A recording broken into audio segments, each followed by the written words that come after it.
Behind the walls of El Hongo lies a world most people will never see, a fortress of concrete where cartels rule. Violence is constant, and survival is never guaranteed. This is not just a prison. It's a war zone. Stay with us as we uncover the untold story of Mexico's toughest prison. And if you want more powerful stories like this, don't forget to subscribe to our channel, Zimo Voice. In the scorching deserts of Baja California, just miles away from the American border, stands a fortress unlike any other. Here, in this no man's land, the Mexican state built its answer to the violent chaos of drug cartels, kidnappers, and killers. El Hongo Prison, a name that carries with it both fear and finality. For many, once you enter, there is no way out. Mexico's northern border has always been a hotbed of crime. The cartels see it as a lifeline, a corridor for drugs flowing north and weapons flowing south. Each day is a bloody competition for control. Murders, kidnappings, and gruesome torture have become common currency in this ongoing war. The authorities, drowning in corruption and battling low morale, have tried everything. Thousands of soldiers and federal police patrol the highways and towns. Yet, the violence has only grown more savage. And so, the government devised a plan: isolate the worst of the worst, strip them from their networks, their influence, and their luxuries. Lock them in a place where bribery holds no power. That place was El Hongo, a maximum security prison designed after American models, bristling with surveillance cameras, high fences, motion detectors, and watchtowers manned with sharpshooters. It was supposed to be the final frontier of control, where even the most hardened criminal had to bow to authority. But what is life really like behind the walls of El Hongo? What happens when you lock thousands of cartel killers, kidnappers, rapists, and drug lords together in one of the most unforgiving environments in Mexico? The answer is a daily struggle for survival, both for the inmates and the guards.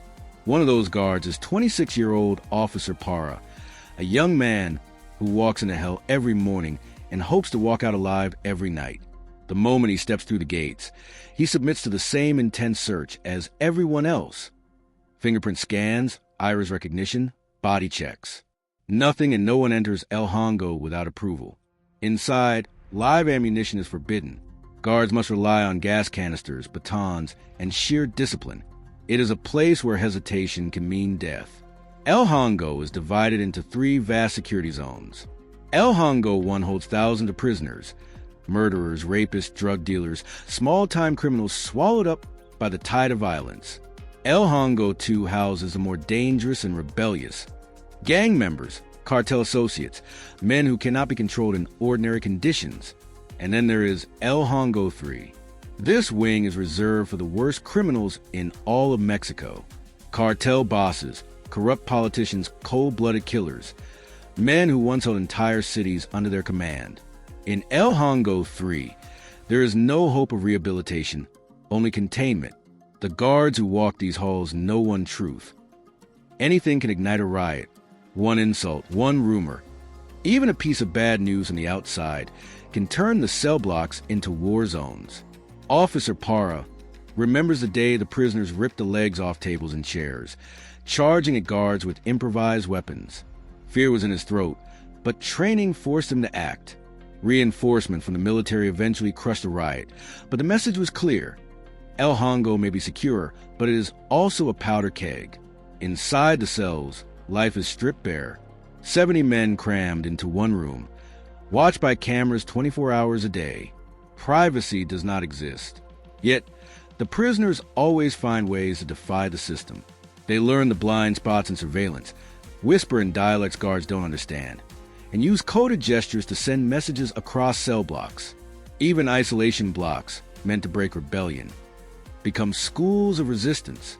One such inmate is Gabriel, a Los Angeles gang member who once orchestrated riots from within. For 15 years, he has lived behind bars. His sentence was over 30 years, but in his mind, corruption would one day buy his freedom. He was wrong. Now, Gabriel clings to the only light left in his life: the hope of seeing his daughters again, one of whom he hasn't embraced in 14 years. His reality is harsh, yet his spirit is defiant. They call us dangerous because we influence people. Maybe they're right. But in here, I survive the way I know how. Other prisoners tell darker stories. Gilbert, another inmate from L.A., admits without hesitation that he worked for cartels, carrying out murders so brutal they barely seemed human. Beheadings, mutilations, bodies cut into pieces. For him, it became routine. He shrugs as he recalls, saying at first it was for money, later for adrenaline. In Mexico, with a justice system that solves only 2% of violent crimes, he thought he would never be caught. Yet here he is, not for murder, but for arms trafficking. A twist of fate that saved him from a far worse sentence. The prison is also home to those who defy expectations. Francis, a former psychiatrist, serves his time among the prison's gay inmates, separated for their safety. In his 7 years behind bars, he has seen disease, violence, and exploitation. He speaks openly of the hidden world of sexuality in prison, where abstinence, coercion, and danger mix in unpredictable ways. For Francis, hope lies in an upcoming hearing, one that may release him early. But in El Hongo, hope is fragile and disappointment is constant. The system of control in El Hongo is relentless. Fingerprint payments replace cash. Dogs sniff every visitor and package. Signal jammers cut off cell phone contact. Every inmate is reduced to a number in the database. Their fingerprints scanned each night to ensure no one has slipped through the cracks. In all its years of operation, no one has successfully escaped, but the tension is constant. Guards like Commander Carlos Villalvazo know that overconfidence can be fatal. The moment you feel too secure, they pounce. And so, life in El Hongo continues. For the prisoners, days blur into weeks, weeks into years. For the guards, every shift is a test of endurance. Beyond the fences, Mexico continues its violent spiral. Cartels fighting for control, corruption eating away at institutions, families shattered by crime. Inside, El Hongo stands as a fortress of order, but also as a mirror of the chaos outside. The corridors of El Hongo echo with footsteps, metal doors slamming, and the low hum of voices that never stop. For the guards, every sound could signal danger. For the inmates, every sound could mean opportunity. Among the prisoners, some have long accepted their fate, but others are still fighting against it. One of them is Martin, once a trusted lieutenant of a powerful cartel operating along the border. He was known for smuggling tons of cocaine into the United States, earning millions, living a life of luxury that few could imagine. But one mistake, a tip from an informer, a single wrong calculation, brought him here. In El Hongo, Martin no longer commands convoys or men with rifles. He wears the same uniform as everyone else, and yet his influence lingers. Even in confinement, other inmates look to him for guidance, for protection, for leadership. The cartel's hierarchy does not simply vanish because of steel bars. The guards know this. 2. Officer Parra explains how they must constantly watch for coded communication. Sometimes it is as subtle as a folded paper pass in laundry. Sometimes it is a tattoo that signals allegiance. Inside El Hongo, gang rivalries never end. They just adapt to their new battlefield. The guards have to be as cunning as the criminals, because one overlooked detail could allow an entire cell block to organize an uprising. But not all stories inside El Hongo are about hardened killers. There are also men who fell into crime almost by accident. Take Andres, for example, a young man from Tijuana. He was barely 18 when he agreed to carry a package across the border, thinking it was just a small job for quick cash. That package contained heroin. The arrest was swift, the sentence harsh. Now, Andres is 24, serving a decade behind bars. His family rarely visits. The shame is too heavy. He spends his days drawing cartoons on scraps of paper, dreaming of a second chance. He admits he was naive. I thought I was smarter than everyone. I thought nothing would happen to me. But here I am. Such stories reveal the truth about El Hongo. It is a place of extremes. On one side, you have cartel commanders, men who have ordered massacres in controlled cities. On the other, you have petty criminals who made foolish choices. Yet in here, they're equals. The walls do not care about their past. Everyone is reduced to an inmate number, eating the same food, sleeping on the same hard beds. The psychological strain is immense. Weeks turn into months, months into years. The prisoners begin to measure time not by calendars, but by the rhythm of daily routines. The clanging of doors, the roll call at dawn, the brief taste of fresh air in the yard. For some, this monotony is unbearable.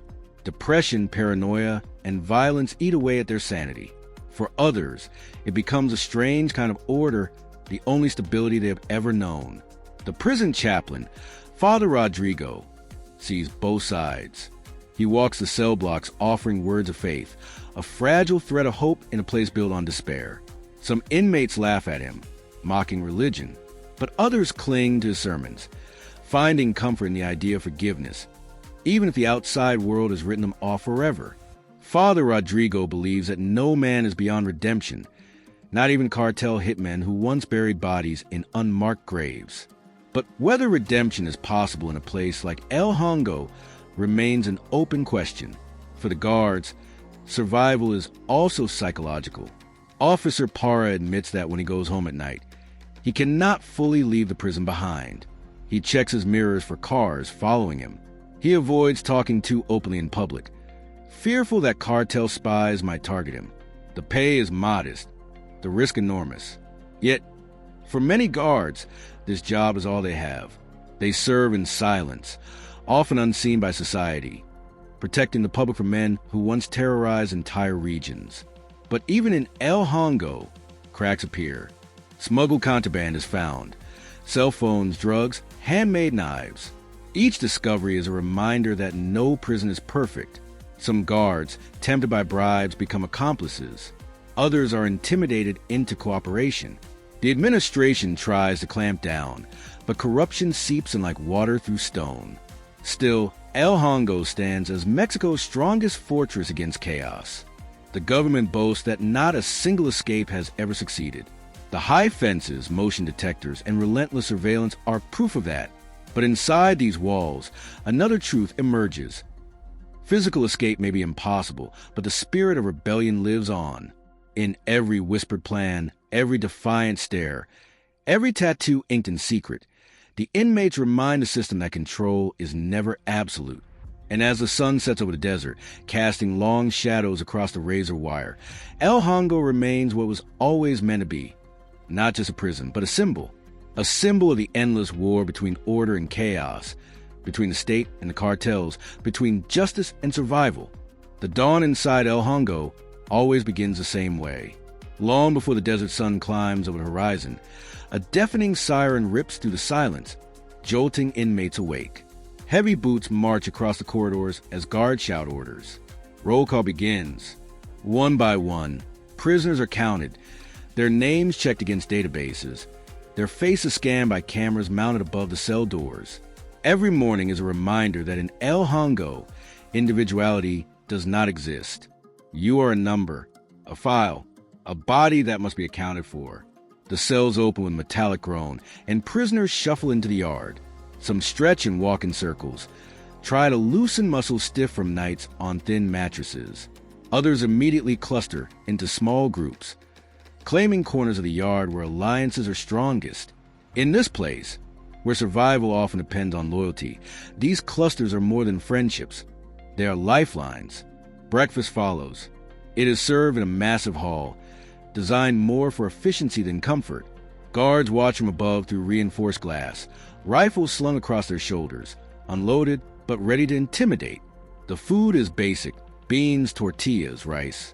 It is rarely warm, never abundant. Yet, for some inmates, this is the most regular meal they have had in years. Others reject it, relying instead on small packages brought in by family during visits. Instant noodles, cookies, canned meat. Food is more than sustenance here. It is currency.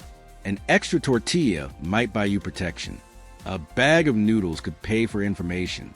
In El Hongo, every crumb carries value. After breakfast, the daily grind begins. Some inmates are assigned to workshops, carpentry, metalwork, or simple labor tasks like laundry. These jobs are coveted, not because they pay much, but because they break the monotony of endless hours locked away. They provide purpose, a way to pass time without sinking into despair. But not everyone qualifies. The most violent offenders are left to their cells, where boredom festers into aggression. The guards patrol tirelessly, their eyes scanning for the smallest hints of rebellion. A hand signal, a slip of paper, a whispered word in a dialect. They know that violence brews in silence long before it explodes. The memory of past riots hangs heavy in the air, a ghost that never leaves. One wrong spark could turn routine into carnage. But beneath the strict order, another world thrives, a hidden economy. Despite constant searches and surveillance, contraband finds its way in. Tiny cell phones no bigger than a lighter. Packs of cigarettes sold at outrageous prices. Even drugs, smuggled in piece by piece, hidden inside shoes, food, or swallowed by visitors. The guards fight to stop it, but the cartel's ingenuity is relentless. Inmates find ways to trade, barter, and profit, mimicking the world they left behind. And yet, El Hongo is not only about punishment, at least on paper. It is also about rehabilitation. Educational programs exist, classes in reading, writing, even law. Some inmates sit in cramped classrooms, scribbling notes, trying to imagine a future beyond these walls. Others laugh at the idea, calling it a joke. For men who once commanded armies of gunmen, the thought of rebuilding life seems absurd. But there are exceptions. Prisoners like Andres, the young man caught smuggling, attend every class offered. He dreams of leaving with something more than scars, maybe even a degree, a chance to start fresh. For those who cannot find hope in books, religion offers another escape. The chapel, though modest, is often filled with men kneeling, praying, and singing hymns. Father Rodrigo moves among them, offering blessing, forgiveness, and a reminder that even the most violent soul might find redemption. The gangs may rule the yards, but in the chapel, for a brief moment, men are stripped of their titles, their crimes, their reputations. For a moment, they are just human beings, desperate for a sense of peace. But peace is fragile. Tensions simmer constantly. A wrong look in the yard, a stolen piece of bread, a whispered insult. These small sparks can erupt into violence in seconds. And when they do, El Hongo transforms into a battlefield. The guards rush in, shields raised, batons ready, gas canisters in hand. The inmates, armed with makeshift blades or sharpened plastic, fight not only for dominance but for survival. Every riot leaves scars, broken bones, blood-stained walls, and memories that never fade. And for the guards, these moments are tests of loyalty to the system. They are vastly outnumbered, surrounded by men who would kill them without hesitation. They rely on discipline, coordination, and above all, the knowledge that retreat is not an option. Officer Parra recalls one riot where he saw an inmate stabbed in front of him, blood pouring onto the concrete. He froze for a second, then forced himself to act. In El Hongo, hesitation can cost lives. As night falls, the prison grows eerily quiet. Inmates return to their cells, doors slamming shut with metallic finality. The cameras keep watch, red lights glowing in the dark. Guards patrol the corridors, boots echoing on cold concrete. The day ends as it began, with routine, with order, with the illusion that the chaos of Mexico's streets has been contained. But outside, the cartels continue their war. Guns roar in Tijuana. Bodies are found in ditches. Families mourn their dead. And inside El Hongo, prisoners lie awake, staring at the ceiling, haunted by memories of violence, dreaming of freedom, fearing the day tomorrow might bring. Inside El Hongo, not all prisoners are equal. The gangs and cartels that dominate Mexico's streets extend their power into these walls. The most feared inmates, the lieutenants, the commanders, the cartel accountants, live with a strange duality. On one hand, they are locked away in cells like everyone else.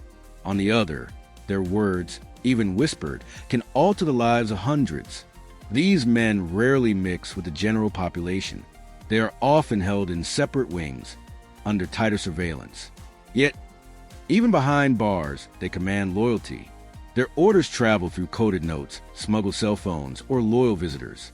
Guards know that stopping this flow completely is impossible. Every prison in Mexico has cracks, and men with money and power know how to slip through them. Take, for example, the leaders of cartel factions transferred to El Hongo after bloody wars in Tijuana. To the outside world, their arrests were victories. proof that the government was winning. But inside the prison, these men often become legends. Their names are whispered with both fear and respect. For younger inmates, proximity to such figures is an opportunity. Serving one of these bosses, carrying messages, delivering food, acting as bodyguards, can mean protection in a place where danger lurks in every corner. The guards walk a fine line. Some remain unflinchingly strict, determined to show these men that El Hongo strips everyone of power. Others, however, fall into temptation. A smuggled phone here, a small favor there. When the cartels can pay more in a week than a guard earns in months, loyalty to the state is tested. And while El Hongo has a reputation as one of the toughest, most secure prisons in Mexico, even here, corruption finds its way in. The influence of these high-profile inmates isn't just about smuggling or protection. It shapes the very culture of the prison. In the yard, younger men imitate their mannerisms, their slang, even their tattoos.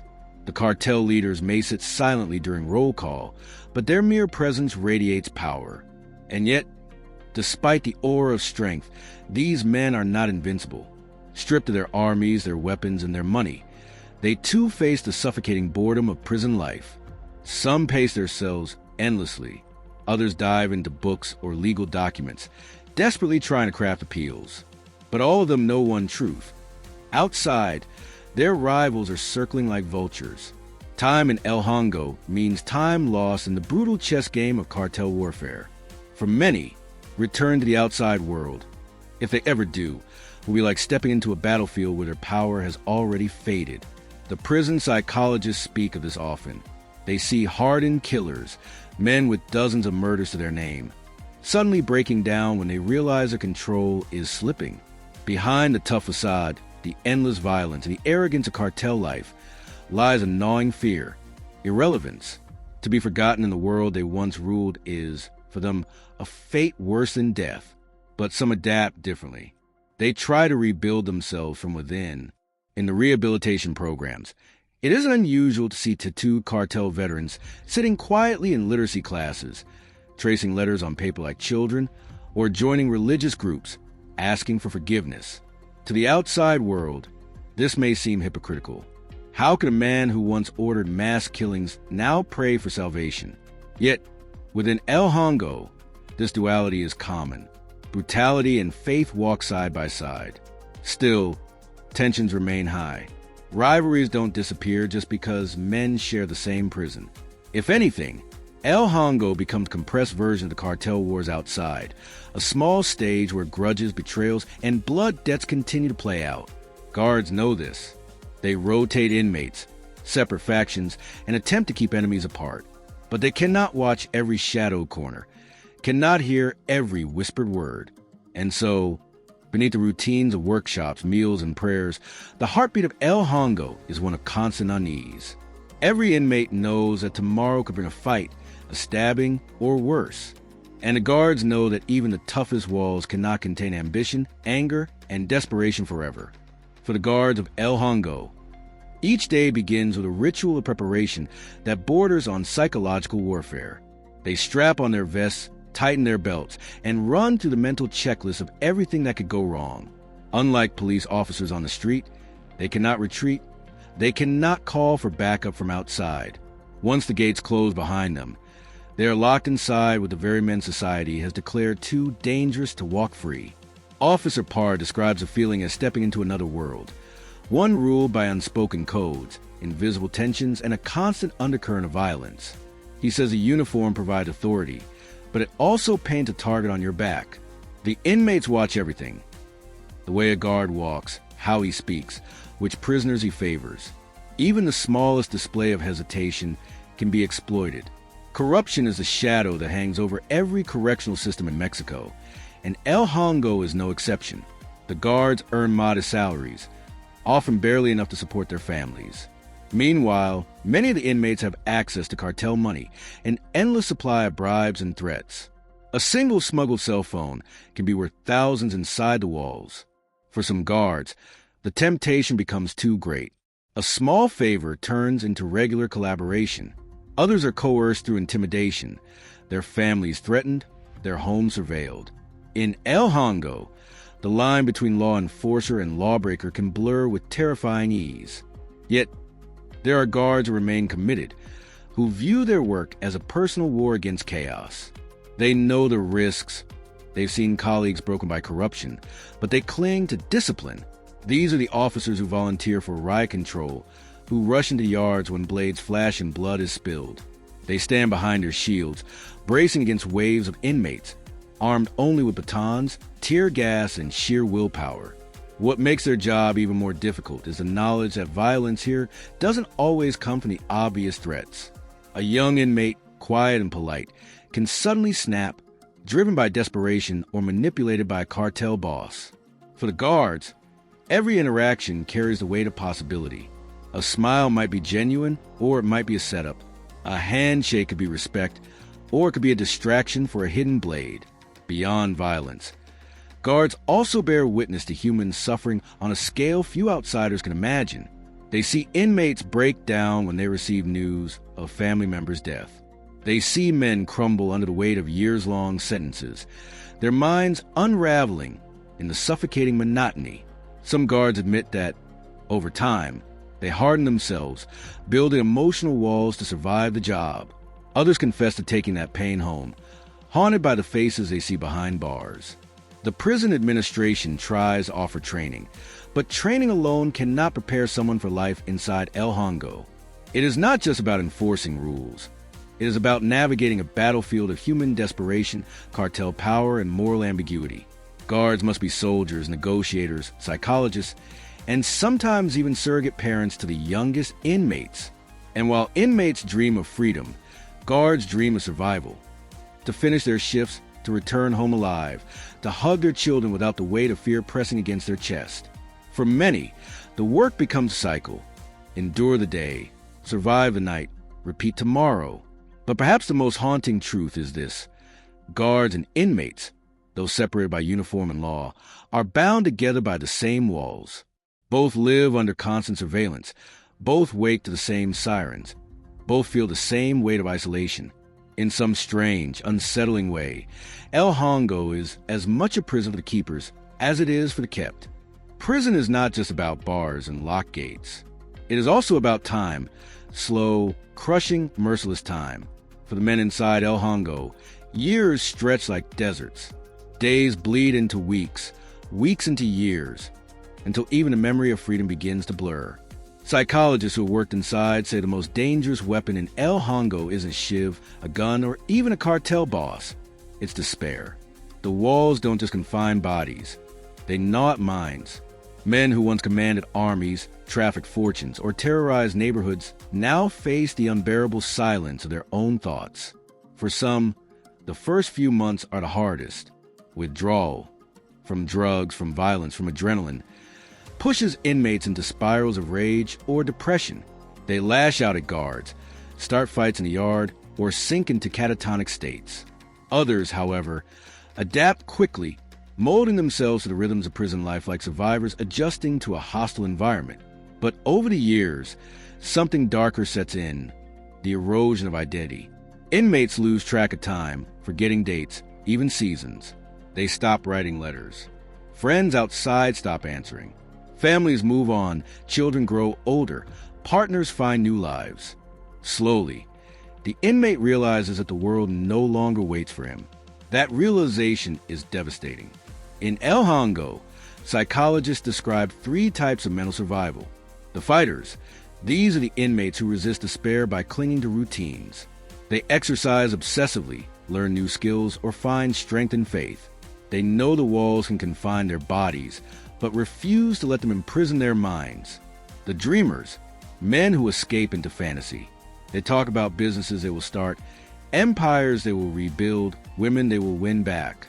Their stories grow grander with each passing year, until it's clear that the dream is the only thing keeping them alive. The broken, prisoners who collapse under the weight of isolation. They stop eating, stop caring, stop speaking. Some fall into severe mental illness, hearing voices or seeing things that aren't there. Others spiral into self-harm or suicide attempts, unable to bear another sunrise behind bars. The prison tries to combat this with programs, therapy, workshops, and group discussions. But resources are limited and stigma is high. Many inmates see asking for help as weakness, something that makes them vulnerable to exploitation. Others simply don't trust the system. After all, this is the same institution that caged them. Religion often fills the void. The chapel at El Hongo is one of the few places where men allow themselves to break down, to cry, to confess. For a moment, they are not cartel hitmen, smugglers, or thieves. They are broken sons, fathers, brothers, looking for forgiveness. And in those tears lies one truth. Even the hardest men are not immune to the crushing weight of confinement. But for every man who seeks redemption, there are others who choose to embrace the darkness. They retreat deeper into gang life, finding in prison a continuation of the war they lived outside. Their minds adapt not by healing, but by hardening. Violence becomes routine. Trust becomes impossible. They tell themselves they are predators in a cage of prey, even if it is a lie. The guards see this transformation every day. They watch young men enter at 18, full of defiance, only to turn into hollow shells by 25.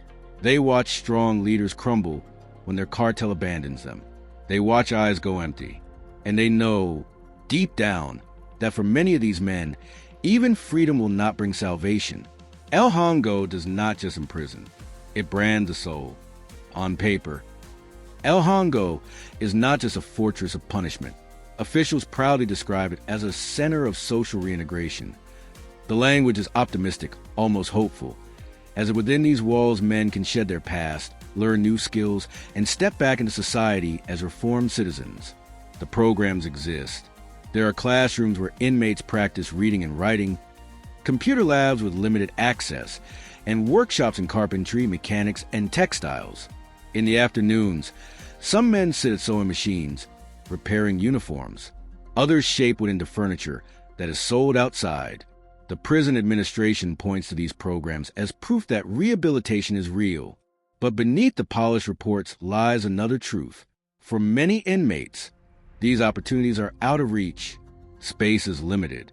Only a fraction of prisoners can access the classes or workshops, and those spots often go to men with connections. For the majority, days remain empty. Endless hours inside cramped cells, staring at concrete walls, with nothing but memories and rage to fill the void. Even those who manage to study or work face another problem: stigma. Employers outside are rarely eager to hire former cartel foot soldiers or convicted murderers. A man may leave El Hongo with a certificate in carpentry, but when his tattoos mark him as a gang member, society slams its doors. Rehabilitation, in many cases, ends where freedom begins. Still, some stories shine like rare lights in the darkness. There are inmates who genuinely transform. Men who once ran drugs now mentor younger prisoners, warning them against the same path. A few even reconcile with families, writing letters of apology and hope. For them, El Hongo becomes less of a cage and more of a crucible, a place where they are forced to confront their demons and emerge, scarred but wiser. Yet these cases are exceptions, not the rule. For every man who finds redemption, dozens more fall deeper into criminal networks. Inside, gangs and cartels still recruit, still operate, still train. Prison becomes a school of crime, not rehabilitation.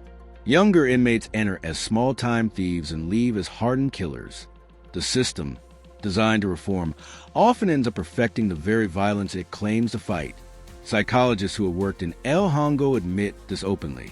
They say the environment is simply too hostile, too saturated with cartel influence, to truly allow widespread rehabilitation. A man may try to change, but if he is surrounded by constant threats, constant pressure, and the ever-present reach of the cartels, his chances of walking out reformed are slim. And then there is the brutal irony. The men most capable of rehabilitation, the addicts, the small-time offenders, the desperate, are often the ones crushed hardest by the system. Their lives spiral into hopelessness, their chances of rejoining society obliterated. Meanwhile, cartel bosses, with their money and influence, often serve softer versions of their sentences, protected by loyalists and shielded by bribes. This duality defines El Hongo, the official story of hope and reform, and the hidden story of survival and corruption.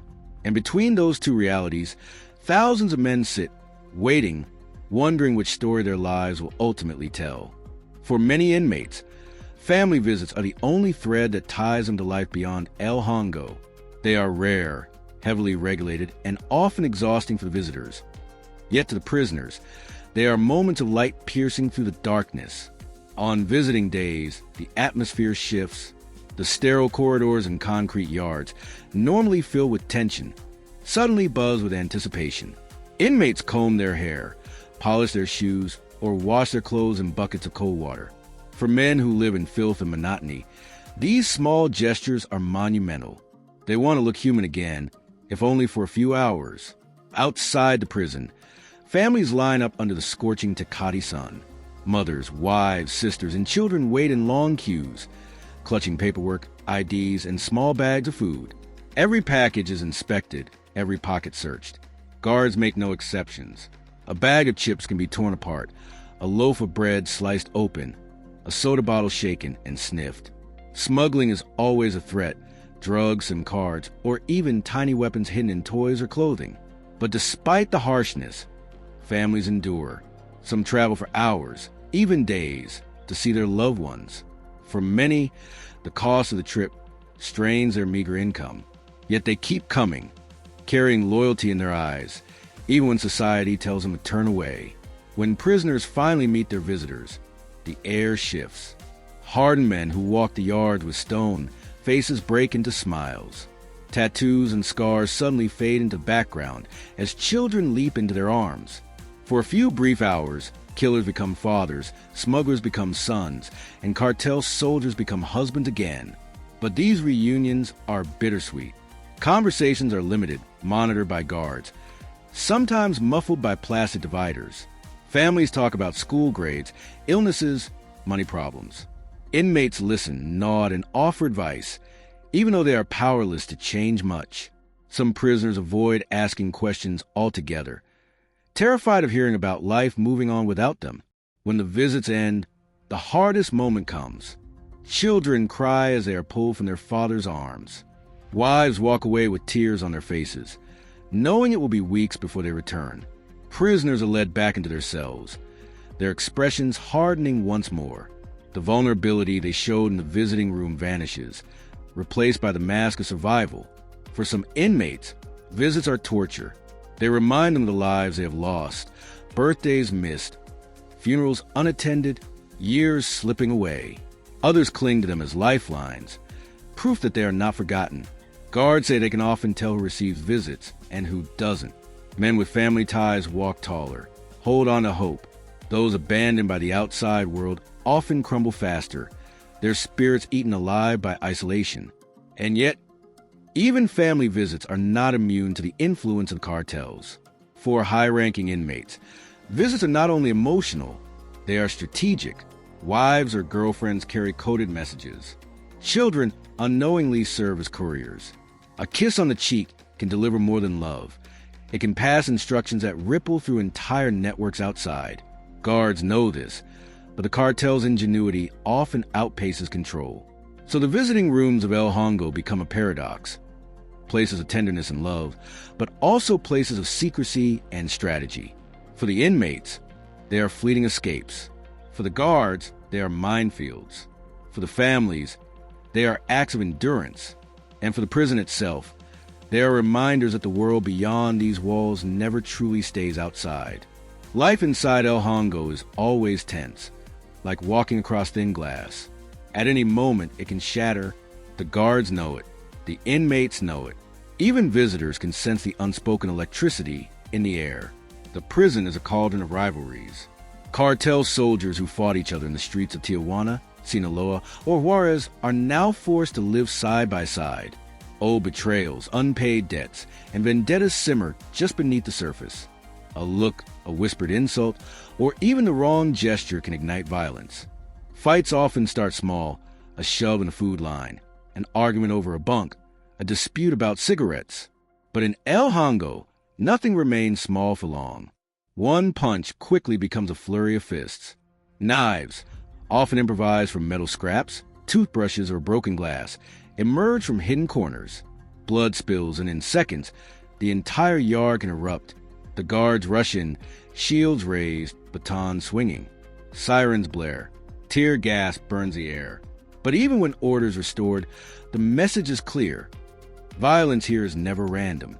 It is calculated, deliberate, and often sanctioned by the unseen hands of prison hierarchies. Riots are the ultimate expression of this violence. Inmates unite under cartel banners, forming armies within the walls. Fires rage, cells are trashed, and terrified prisoners who don't belong to a group are caught in the middle. For the guards, riots are nightmares, overwhelming, deadly, and unpredictable. For the inmates, they are wars fought in miniature, proof that even behind bars, the cartels still have power. The aftermath of riots is grim. Blood stains the concrete. Makeshift weapons are piled up like trophies. Injured men are dragged to infirmaries, some never returning. And yet, life resumes as if nothing happened. Meals are served. Yard time continues. The cycle of violence simply resets, waiting for its next spark. One of the darkest truths about El Hongo is that violence doesn't always come from inmate rivalries. Sometimes, it comes from the very system meant to control them. Guards, overwhelmed and underpaid, sometimes lash out brutally. Beatings in cells, accidental injuries during searches, or punishments delivered with fists rather than words. These are whispered about in the dorms, though rarely spoken aloud. For prisoners, survival means knowing when to fight and when to remain invisible. Some men deliberately fade into the background, becoming shadows, hoping to avoid the attention of both inmates and guards. Others embrace violence, carving out reputations that keep them alive. The weak are consumed, the ruthless endure, but the scars remain. El Hongo is filled with men bearing wounds that will never heal. Slashes across their arms, burns on their skin, broken bones that never set properly. Each scar tells a story of a moment when survival meant violence. And every inmate knows tomorrow it could be their turn. If the physical violence of El Hongo leaves visible scars, the psychological battles leave wounds no one can see. For many inmates, this is a part of prison life that slowly erodes the soul. The violence and brutality are intense, but the silence in between is what truly breaks man. Imagine spending years where every day feels identical. The same walls, the same routines, the same faces staring back at you. Time loses meaning. Days bleed into weeks, weeks into months, and months into years. For inmates with long sentences, or worse, life without parole, the future vanishes. There is no one day to look forward to, only an endless repetition of the present. This grinding monotony creates paranoia. Inmates begin to obsess over small things. A whisper between two men in the corner could mean a plot. A guard's glance could signal suspicion. Even silence feels dangerous. Every move, every word, every gesture is weighed and measured against an invisible scale of survival. Then there's the constant fear. Fear of being attacked. Fear of losing what little you have. Fear of being forgotten by the outside world. In El Hongo, every man knows he could be next.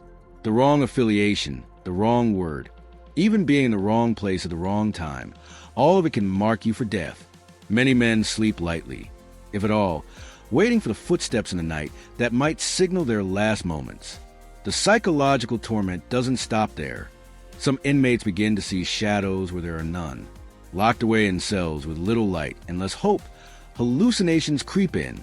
They hear voices that don't exist, feel presences that aren't there. Their minds twist, fold, and break under the crushing weight of confinement. Others retreat into rituals to keep sane. Some read the Bible obsessively, clinging to passages as though they were lifelines. Others exercise relentlessly, pushing their bodies to exhaustion just to keep their thoughts at bay. And some carve elaborate patterns into their walls, marking time in scratches that tell them they are still alive. The worst punishment of all, however, is isolation. Solitary confinement in El Hongo is a sentence within a sentence, a world without human contact. Prisoners placed in solitary often describe it as a slow death. With no one to talk to, no light to follow, and no sound except the echo of their own breath, the mind begins to unravel. Some beg to return to the general population, even if it means facing the violence and chaos of the yards. Anything is better than the silence of being utterly alone. For some, hope becomes the only weapon. Letters from family, the occasional visit from a loved one, or the thought of one day walking free. These are the threads that keep them tied to life. Without them, despair takes over. And in El Hongo, despair is a killer as real as any knife. In the end, the prison doesn't just lock up bodies. It locks up minds. The men of El Hongo are trapped not only by walls and barbed wire, but by the cages inside their own heads. Life inside El Hongo is not just about bars, walls, and guards. It is about people, families who wait outside, who suffer silently alongside the men inside. Every weekend, wives, mothers, and children line up for visitation. Some travel for hours under the burning Mexican sun just to spend a few minutes with their loved ones. They bring food, clothes, and words of encouragement, small offerings of hope that pierce through the darkness. But these visits are bittersweet. Children grow up only seeing their fathers through glass partitions. Wives carry the burden of raising families alone. Parents age and sometimes pass away while their sons remain trapped behind walls. For many inmates, these family ties are the only connection keeping them from falling completely into despair. Yet as years stretch on, those bonds weaken. Letters arrive less frequently. Visits stop. Eventually, many men find themselves forgotten, abandoned by the world outside. In that abandonment lies one of the deepest cruelties of El Hongo. For the inmates, freedom is not always physical release. It is a memory that someone still cares, that their lives still matter. Without it, even those who survive the violence and the paranoia are hollowed out, their humanity drained away one day at a time. And yet, inside the darkness, there are flickers of resilience. Men who carve out identities as leaders, as teachers, as protectors of the weak. Some turn to religion, leading prayer circles that offer temporary peace. Others teach fellow inmates to read or to write, giving them tools for a future they may never see. In a place built to crush the spirit, the human will to endure refuses to die completely. El Hongo is more than just a prison. It is a mirror reflecting the failures and the brutal realities of society itself. The men locked away here are not only criminals. They are also products of poverty, corruption, violence, and broken systems that stretch far beyond the walls of Tecate. And while their crimes cannot be ignored, their suffering reveals truths that go deeper than guilt or innocence. Every hallway in El Hongo whispers a story. Stories of young men who made one terrible choice and lost their lives to decades of confinement. Stories of cartel soldiers who fought wars for bosses that barely remember their names. Stories of fathers who will never hold their children again. Stories of guards who fight battles they did not choose, walking the line between control and cruelty every single day. And for those who step outside its gates, whether after a short sentence or decades in chains, El Hongo never truly leaves them. The walls live inside their minds, shaping who they are forever. Many struggle to find work, to reconnect with families, to build new lives. Some succeed, but many fall back into the same cycles of violence and crime that brought them here. For them, El Hongo was not the end, but just another chapter in a lifetime of struggle. So, what do we take from this? El Hongo is not just a Mexican prison. It is a symbol of how fragile the human spirit can be, but also how strong. It shows us the cruelty of confinement, the desperation of survival, and the thin line between order and chaos. But it also shows us that even in the darkest corners of the world, hope, love, and resilience can flicker, refusing to be extinguished. And maybe, in hearing these stories, we are reminded of our own humanity, that behind every set of bars is a person, flawed but human, caught in a system that is far bigger than any one life. This is El Hongo, a fortress of steel and concrete, a machine of punishment, but also a place where the human story, in all its pain and complexity, continues to unfold every single day.